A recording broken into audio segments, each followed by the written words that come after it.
성경 인물 가운데 라합처럼 우리 성도들, 성경을 읽는 독자들의 관심과 흥미를 끄는 여성도 아마 없을 것입니다. 그녀의 이름 앞에 늘 첨부되는 부끄러운 별명, 기생이라는 말은 조나라는 그런 히브리 말인데 설명 안 드려도 잘 알 줄 믿습니다. 몸을 파는 그런 천한 직업입니다. 그녀의 일생은 너무나 드라마틱하고 또 스릴이 넘치고 때로는 영웅적이어서 각종 최상급 수식어들이 그녀에게 따라옵니다. 가장 더럽고 천대받는 업종에서 종사한 여인이지만도 또 가장 위험한 모험에 도전한 용기 있는 여성이지만도 가장 비천한 신분에서 가장 높임받는 신분으로, 즉 유대인이 가장 멸시하는 이방인이며 기생이 가장 흠모하는 다윗 왕가의 고조 할머니로 신분 상승을 했던 사람이고, 가장 초한 여성이 가장 큰 용서와 구원을 받음으로써 이신득이의 진리를 가장 증명하는 그런 여인이며, 이스라엘 머리 좋은 스파이가 한눈에 반할 정도의 매혹적인 여성이면서 가장 로맨틱한 결혼에 성공한 주인공이 이 라합입니다. 물론 우리가 지금 저 대구 향촌동 같은데 그런 여자하고는 틀립니다. 우리나라 옛날에 우리는 역사에도 봐도 그 기생 출신으로 아주 국가에 아주 공이 많은 그런 기생이 있죠.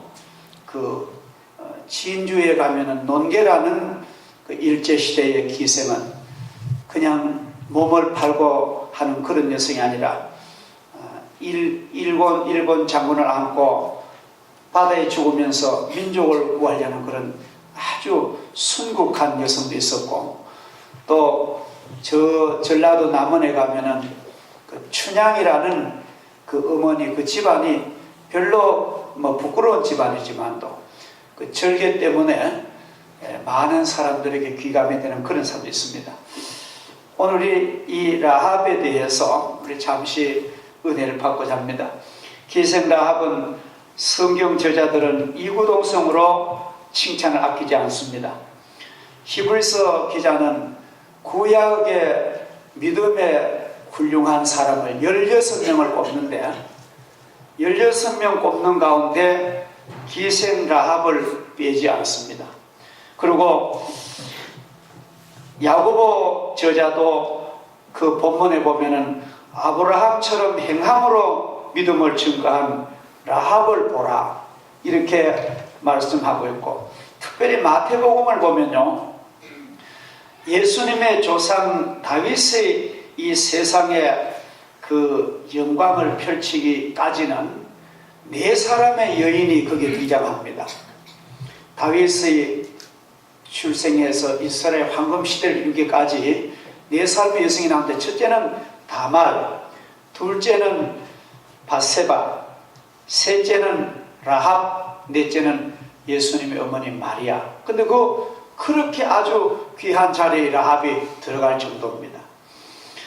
그 이름의 뜻은 넓다, to be broad, 더 넓다는 그런 뜻인데, 그 이름처럼 그녀가 취한 단 한 번의 모험적인 결단이 자신의 가정과 이스라엘의 역사는 물론이고 인류 구원하는 역사까지 파급되는 효과가 얼마나 큰지 말할 수 없습니다. 하나님은 기적과 이적으로 이스라엘 백성이 요단강을 건너기 전에 이스라엘을 인도하는, 그때로 말하면 대통령이죠, 총사령관 여호수아 장군이 가나안 땅, 약속의 땅의 출입 관문이자 난공불락의 요새인 여리고성을 공격하기 앞서서 두 사람의 정보원을 잠입시킵니다. 스파이를 파견합니다. 여리고의 내밀한 정보를 다 알고 오너라, 우리가 진격할 때 도움을 되기 위해서. 근데 실제로 옛날도 지금도 정보전입니다. 적을 모르고는 전쟁이 안 된다 그러잖아요. 이 사실을 여리고 정보망에 걸려서 왕이 알았습니다. 그래서 이스라엘의 스파이를 은닉한 사람은, 그 사람은 물론 그 가족이 몰살당하는 아주 위기에 처한 그런 기생 라합은 아주 지혜롭게, 그 위태한 순간에도 아주 지혜롭게 그들을 은닉시키고 그들을 탈출시키고, 그것을 통해서 수집된 그 스파이들의 가진 정보를 통해서 여호수아는 심리작전을 수립해서 여리고 성을 탈환하는 데 큰 공을 세우는 사건을 우린 여호수아서 1장 2장에 보면은 잘 나옵니다. 마침내 가나안의 그 고도 여리고 성은요, BC 7000년이나 되는 그런 오랜 역사를 가지는 그런 성인데, 그 성은 어떤 나라도 무너뜨리지 못한 성을 여호수아가 함락시킴으로써 가나안의 대문은 열리고, 그 이후 인류 구원을 위한 메시아가 등장하기까지 이스라엘 땅에 됩니다. 제가 몇 년 전에 성지에 가서 여리고를 방문하고 얼마나 감회가 깊은지, 여리고 가니까 그 성터가 있어요. 성터가 있고, 또 사개오가 올라갔다는 뽕나무가, 뭐 가이드가 그 뽕나무란데, 제가 보기에는 그건 아닌 것 같아요. 2000년 전 그 뽕나무란데 아주 뭐 그 나무가 멋지더라고요. 근데 그 사진도 찍고, 그리고 여리고 시내를 이렇게 돌아보는데 얼마나 과일이요, 열대 과일이 얼마나 좋은지, 너무너무 과일도 맛있는 향이 좋고 햇빛이 좋고 일조건이 좋으니까, 그래서 여리고가 잊혀지지 않습니다. 아주 넓은 평원이에요. 그렇게 넓은 들판 한복판에 성이 있습니다.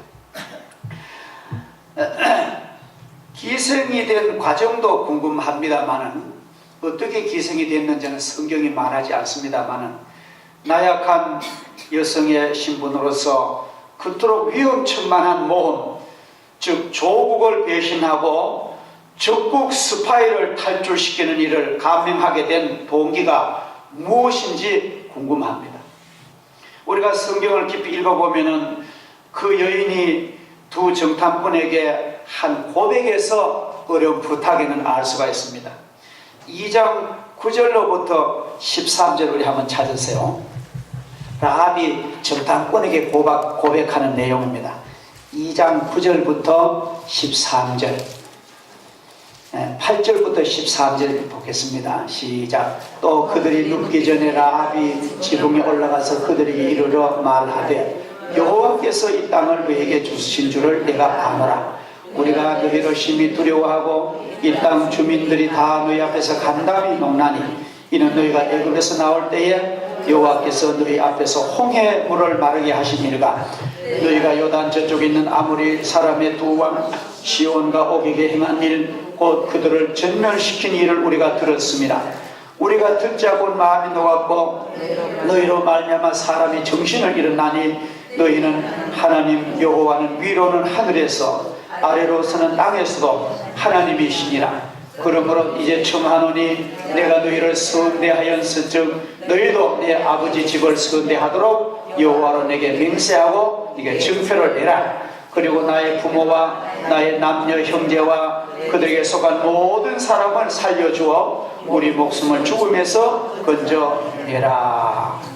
자, 아마 이 기생 라합의 집은 아주 의리의리했을 거예요.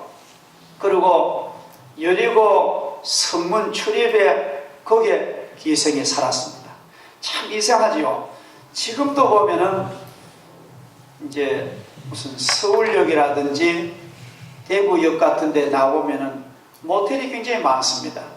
그 모텔은 전부 다 길 가는 나그네가 날이 어두 자는 것도 아니지만도 육체적인 죄악의 그런 장소기도 하잖아요. 옛날은 지금이나 이 성문은 사람 출입이 많고 거기에 남자들이 거기에 들어간 그런 기생집입니다.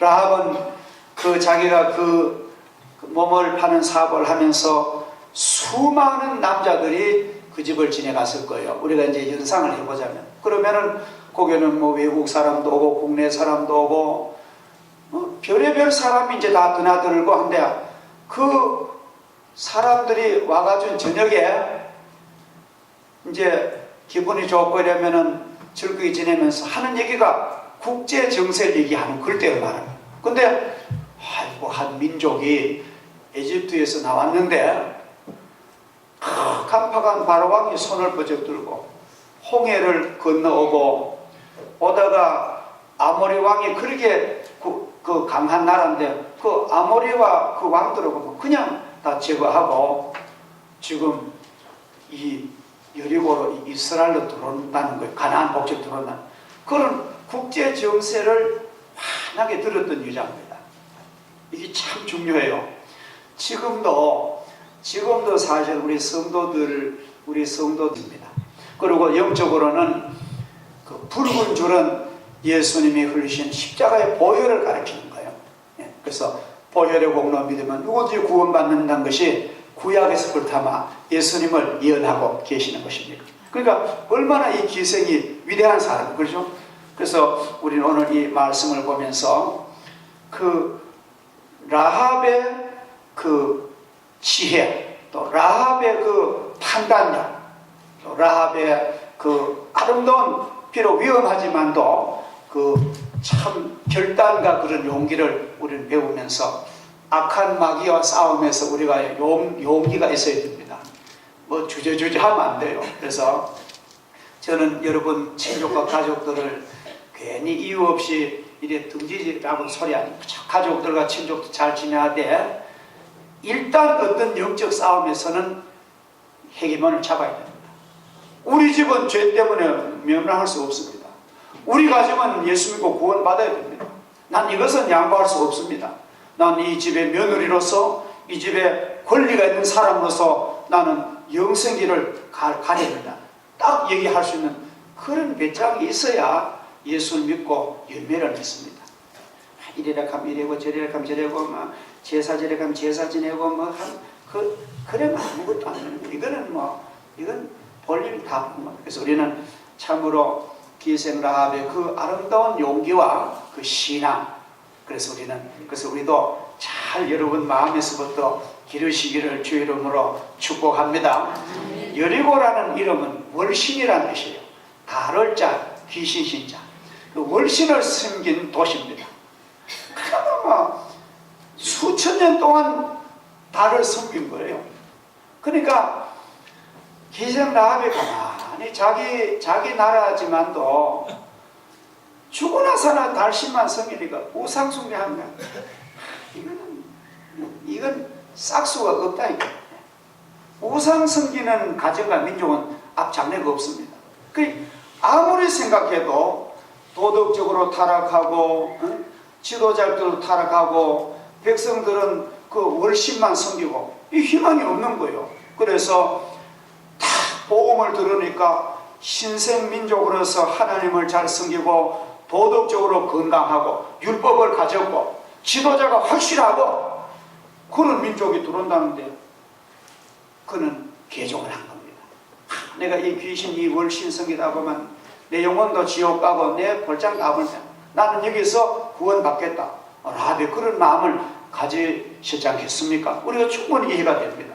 그래서 여리고 백성이 수천 년 동안 섬겨온 월신과 그 도시의 군주에게 라합은 결코 행복한 미래가 없다는 것을 판정하고 누구보다도 참된 행복을 열망했던 그녀는 상천하지의 참 하나님이신 여호와를 자신이 생명 걸고 믿어도 될 만한 결코 아깝지 않는 분임을 그는 확신했기 때문에 두 청탄꾼의 약속대로 예수님의 고난을 상징한 붉은 줄을 창문에 걸어놓음으로써 가족을 구원하는 이스라엘의 위대한 믿음의 여성이 된 것입니다. 우리도 충분히 이런 믿음을 가지고 우리는 행할 수가 있습니다. 그래서 귀하신 여러분들이 이 참 직업적으로는 우리가 본받을까 하지만도 그의 신앙과 그의 정신과 그의 식견과 그의 결단력을 우리가 배울 필요가 있는 거예요.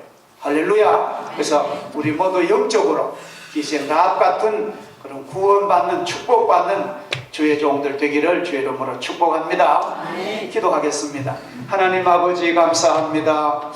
우리가 주님의 거룩한 날 주의 집에 모여서 영광의 예배를 드리고 또 성도들 간에 서로 교제하고 서로 만나고 서로 얘기 나누고 또 식사하고 우리가 하나님의 말씀에 나타난 믿음의 위대한 분들을 저희들이 묵상하게 하심을 감사합니다.